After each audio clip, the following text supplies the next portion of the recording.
Hai teman-teman, pada pertemuan kali ini saya akan membahas mengenai penyuluhan hukum tentang syarat pembentukan desa. Untuk latar belakang dan tujuan mengapa saya membahas topik ini, telah saya jelaskan di kolom deskripsi ya. Namun sebelumnya, saya ingin memperkenalkan diri terlebih dahulu. Perkenalkan, nama saya Feren Chandra, atau bisa juga dipanggil Feren. Saya berasal dari Fakultas Hukum Universitas Mula Warman. Sebelumnya saya ingin berterima kasih juga kepada dosen pembimbing di lapangan saya, yaitu Ibu Nurlia SOS Nikom, dan pembimbing lapangan Desa Tanjung Limau, yaitu Bapak Lukman, karena telah membimbing saya hingga sampai pada program kerja individu ini. Pada pertemuan ini, saya memiliki topik pembahasan sebagai berikut.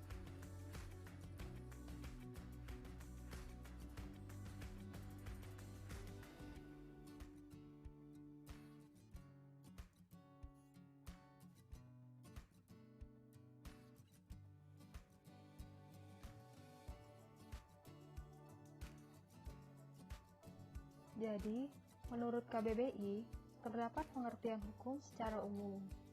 Yang pertama yaitu peraturan atau adat, dan yang kedua undang-undang, dan yang ketiga patokan, dan yang keempat keputusan. Kemudian, pengertian berdasarkan ahli yaitu Utrecht sebagai berikut.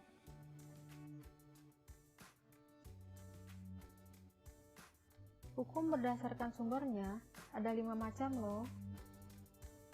Yang pertama ada undang-undang, adat, traktat, doktrin, dan jurisprudensi.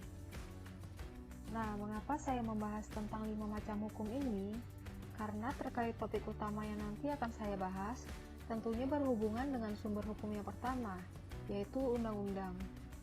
Mengenai topik pembahasan selanjutnya, nanti akan dibahas berdasarkan Undang-Undang Republik Indonesia Nomor 6 Tahun 2014 tentang Desa. Jadi, di Indonesia selaku negara hukum, sebagaimana yang tercantum dalam Pasal 1 Ayat 3 Undang-Undang Dasar Negara Republik Indonesia tahun 1945, berlaku asas fiksi hukum yang beranggapan bahwa ketika suatu peraturan perundang-undangan telah diundangkan, maka pada saat itu setiap orang dianggap tahu. Ketentuan tersebut tentunya mengikat, sehingga ketidaktahuan seseorang akan hukum tidak dapat membebaskannya atau memaafkannya dari tuntutan hukum.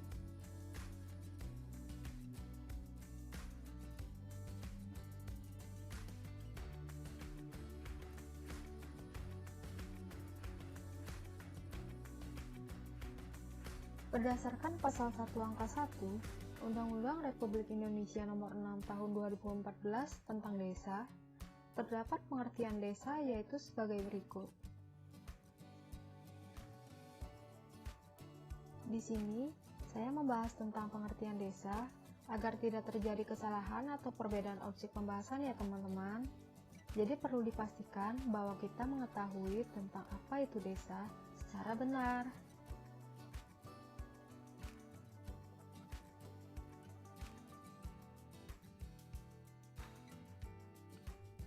Nah, kalian tahu nggak teman-teman? Berdasarkan undang-undang tentang desa, desa itu ada 2 jenis loh. Yang pertama ada desa, yang karakteristiknya berlaku umum untuk seluruh Indonesia. Dan yang kedua ada desa adat. Desa adat ini karakteristiknya berbeda dari desa pada umumnya, terutama karena kuatnya pengaruh adat terhadap sistem pemerintahan lokal, pengelolaan sumber daya lokal, dan kehidupan sosial budaya masyarakat desa.